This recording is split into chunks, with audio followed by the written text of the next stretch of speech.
everyone, and welcome to this episode of Delivery Driver Pit Stop. My name is Michael. I'm your hefty host, but getting less hefty every day. And today I want to talk about an issue that is a bit concerning for anybody in our industry, the independent contract industry. A little news article came out a couple days ago that really doesn't surprise me, so if you don't mind, let me read it to you. Restaurants have mixed feelings about third-party delivery. Food delivery services are becoming increasingly popular, but not every restaurant is convinced. Delivery apps such as Grubhub, Uber Eats, and Postmates are changing the way people get their meals. The $13 billion third-party food industry market is projected to grow 13% annually, according to some website.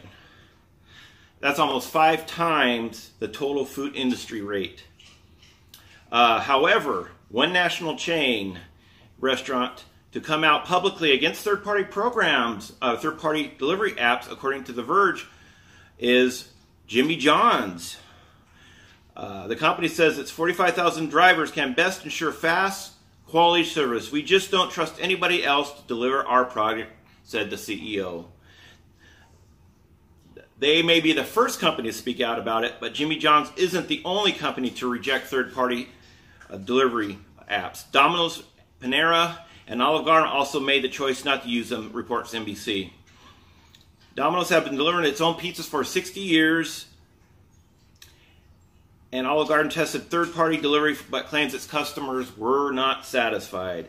So the question is this going to be a trend for third-party delivery apps such as Grubhub, DoorDash, Uber Eats? I mean, when I was speaking to the a manager of a local pizza place here a couple days ago, I was asking him, how Grubhub's been doing for him. He said that Grubhub, they haven't been too terribly happy with Grubhub over the last year since they had it, and they're thinking about getting rid of it. Why?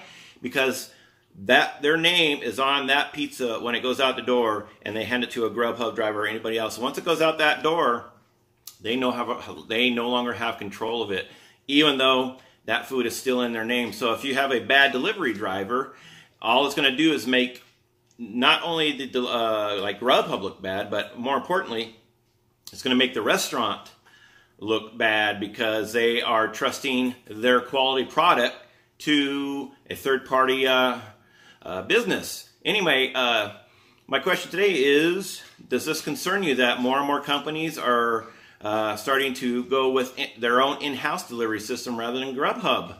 Anyways, as always, if you like my videos, I would appreciate a like, thumbs up on the video, and please subscribe to my channel, and make sure you turn on the notification when you do subscribe. Also, if you have any stories you'd like me to cover, you can email me at ddpitstop@gmail.com. That's ddpitstop@gmail.com. And thank you for tuning in. Anybody? Oh, and under the description, make sure you swing on by to my Facebook page and follow and like me there. Anyway, have a great afternoon, y'all.